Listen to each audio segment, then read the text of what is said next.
Bonjour Monsieur Kempf, merci de nous accorder cette interview lors du 10e Festival de géopolitique nationale ayant pour thème le 21e siècle américain.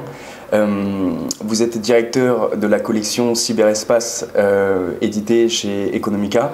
C'est la raison pour laquelle on va faire une interview sur le cyberespace. Pour commencer, je vous propose de nous donner une définition du cyberespace. Pourquoi cyberespace et pas cybersécurité? Alors, le cyberespace est finalement l'ensemble des ordinateurs connectés en réseau. On va faire quelque chose de très simple. Et ce que je dirige est une collection de cyberstratégie qui est finalement de la cyberstratégie dans le cyberespace.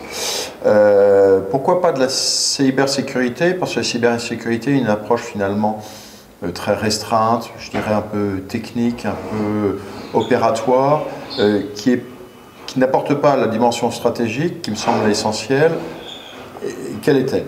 Elle est de dire, comme le cyberespace change toutes nos vies, tous nos comportements, toutes nos façons de travailler, de communiquer et d'être en relation, c'est devenu un lieu où il y a une conflictualité. Et donc, qu'est-ce qui est intéressant dans cette cyberstratégie, c'est d'essayer de découvrir les règles particulières de cette conflictualité, compte tenu des caractéristiques de ce cyberespace. Alors, quelles sont-elles? Eh bien, le cyberespace, succinctement, on le définit en trois couches. La première couche est une couche physique, celle de nos ordinateurs, bien évidemment, mais pas seulement. C'est nos ordinateurs, c'est nos téléphones portables, mais c'est aussi l'antenne Wi-Fi qui est à proximité d'ici. Il y a probablement une antenne Wi-Fi à l'école de management de Grenoble. C'est le satellite, ce sont aussi les clés USB ou encore des choses très simples, toutes les fermes de serveurs, mais quelque chose de très simple. Votre carte bleue, par exemple, est un objet cyber. Donc c'est un objet physique. Première couche, physique. Deuxième couche, ce qu'on appelle une couche logique ou une couche logicielle. L'ensemble des logiciels, enfin de ces amoncellements de 1 et de 0 qui permettent à nos machines d'abord de fonctionner et puis de communiquer. C'est pour ça qu'on distingue souvent les codes et les protocoles. Le code, c'est ce qui est plutôt à l'intérieur des machines, et puis les protocoles, c'est ce qui permet aux ordinateurs et à tous ces objets cyber de communiquer entre eux. Parce qu'en fait, le cyber, c'est la communication, justement, de ces réseaux. Et puis la troisième chose, c'est ce qu'on appelle la couche sémantique, cognitive, informationnelle, c'est-à-dire l'ensemble des choses qui circulent dans ce cyberespace. Les informaticiens, ils ont l'habitude de parler de données, sous-entendant que la donnée est neutre. Mais quand vous regardez une société comme Facebook, comme Google, quelle est leur richesse? Leur richesse, elle est l'analyse de ces masses de données, ce qu'on appelle le big data, qui va leur permettre de dégager des informations qualifiées, qui vont d'ailleurs vendre à leurs clients. Google, c'est pas un moteur de recherche, c'est une agence de publicité. Votre clic est le produit de Google. Voilà, on croit que ça nous rend service, mais en fait ça rend surtout service à Google, parce que Google va vendre nos habitudes et donc notre information, aux agences de publicité.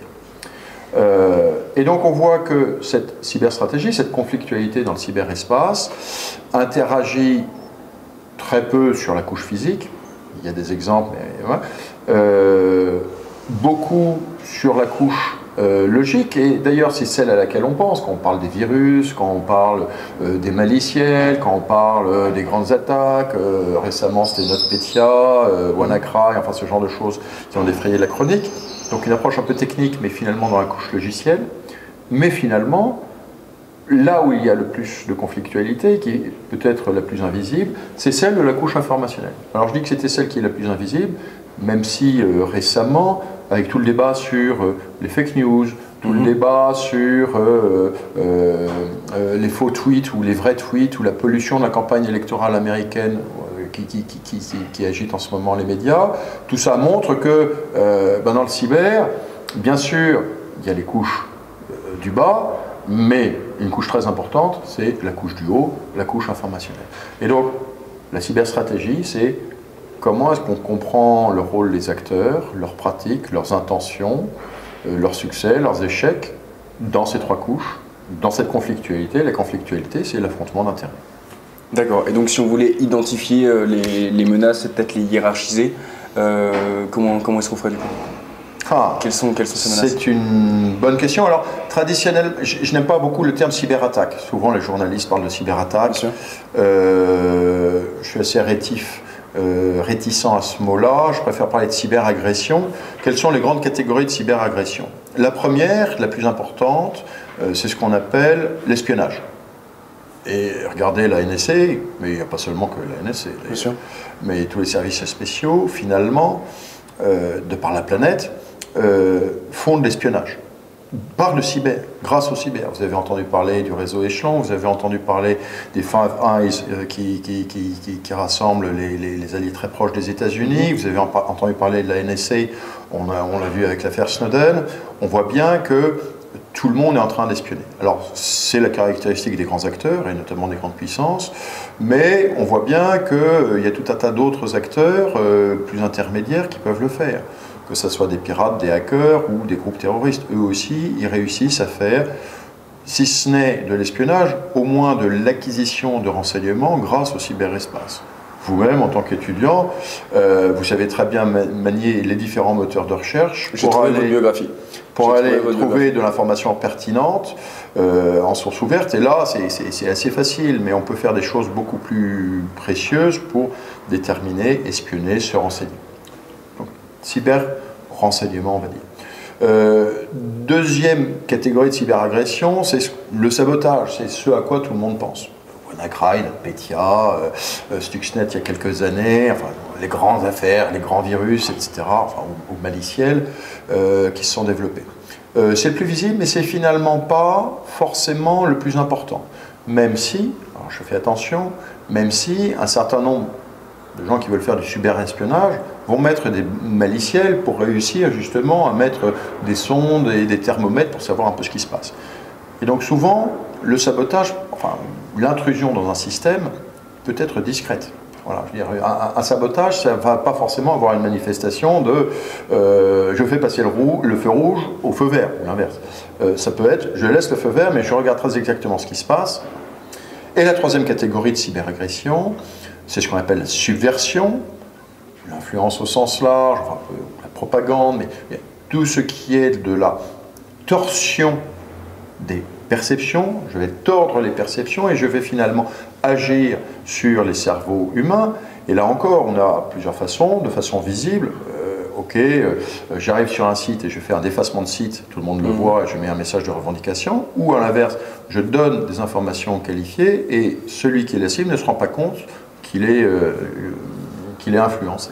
Bien sûr. Et vis-à-vis des garde-fous, justement, parce que là, on peut parler, par exemple, de fake news, à la différence d'un partage d'opinion qui se revendique autant qu'opinion et donc qui n'est pas fondé sur de véritables faits, la fake news, par définition, peut être fausse, mais se revendique vraie, ou alors ne se soucie pas de la vérité, mais en tout cas se fait passer pour une news et donc pour une information. Quel garde-fou serait possible vis-à-vis de ça ? Parce que donner les pouvoirs à un président de la République, à une haute autorité, ça lui laisse entre les mains les possibilités de choisir. Ou alors est-ce que ça devrait venir d'en bas ? Il y a eu quelques conférences et quelques débattons-en à ce propos. Alors, c'est une excellente question. Souvent, les informaticiens, et la première approche, et c'est pour ça qu'on revient sur la cybersécurité, consiste à dire la cybersécurité, c'est des outils. C'est des pare-feux, c'est ce qu'on appelle la défense en profondeur, c'est de l'isolation, etc. On s'aperçoit que cette approche d'outils ne suffit pas, qu'il faut la compléter par énormément d'éducation. L'éducation, c'est sur l'hygiène informatique, et puis c'est aussi l'éducation, et l'éducation au jugement et à l'esprit critique, bien évidemment. Et c'est pour ça qu'on n'aura jamais, d'abord, on n'aura jamais de sécurité à 100%, on n'aura jamais de stratégie efficace à 100%, mais en revanche, il faut un couteau suisse avec effectivement des solutions techniques, il ne faut pas les nouer, mais aussi des actions très concrètes d'éducation de l'organisation, de façon à ce que collectivement, petit à petit, elle s'y mette et qu'il y ait un réflexe, si vous voulez, d'être beaucoup plus avisé, pertinent et aux aguets par rapport à tous ces dangers qui nous menacent. D'accord. D'accord. Donc en fait, la solution serait plutôt d'éduquer les esprits qui sont les réceptacles de ces fake news, plutôt que d'essayer de les limiter en amont. Parce qu'en fait, c'est l'esprit critique qui permet de faire le tri. Et c'est peut-être bon signe même d'avoir des fake news. Ça veut dire qu'on peut critiquer certains. Et puis surtout, la notion de fake news est très ambiguë, parce que des rumeurs, il y en a toujours eu, et on n'a jamais contrôlé les rumeurs. Donc tout le monde est en train de dire c'est la faute du cyberespace, il y a des fake news. Non, je veux dire, les fausses nouvelles ou les nouvelles faussées ont toujours existé. Ce qu'il y a, c'est qu'on les voit beaucoup plus, et surtout on en parle beaucoup plus, parce qu'on s'aperçoit qu'elles peuvent avoir beaucoup d'effets. l'élection de Trump n'est quand même pas due aux fausses nouvelles, soyons réalistes. Elle est due parce qu'il a eu une stratégie électorale finalement assez pertinente, même s'il a aussi utilisé des affirmations fausses. Mais c'est quand même... Mais comme la politique c'est de la représentation, finalement la raison comptait relativement peu, c'était surtout... J'ai pas attendu qu'on me parle de fake news depuis 18 mois pour savoir que parfois les politiques, je peux dire qu'ils mentaient, mais ils tordaient la réalité ou ils racontaient des choses ou des promesses auxquelles, voilà, je veux dire, la première victime est celui qui croit à la promesse, pas celui qui l'émet. Monsieur, simplement peut-être une dernière question. Maintenant ça a mis du temps, mais on a défini le cyberespace. Est-ce que vous pouvez nous expliquer s'il y a une politique au sein de l'Union européenne vis-à-vis du cyberespace ou peut-être de cybersécurité, peut-être même développer un petit peu le cadre juridique, comment ça se passe? Oui, alors l'Union européenne s'est saisie du sujet avec un certain nombre de directives. Alors à l'origine, c'est très tourné vers les entreprises, c'est très tourné vers la sécurité. Et puis elle commence à comprendre qu'il y a un cadre stratégique et donc depuis une directive qui a été sortie en 2013, petit à petit on voit apparaître des durcissements des réglementations au niveau européen. De deux façons. D'une part, il s'agit de mettre effectivement des règlements de façon à élever ceux qui sont le plus en retard. Or, en France, on est très en avance par rapport à beaucoup d'autres en Europe, et donc cette législation se tourne plutôt vers les maillons faibles de façon, là encore, dans ce domaine d'éducation, relever les maillons faibles de façon à élever le niveau général.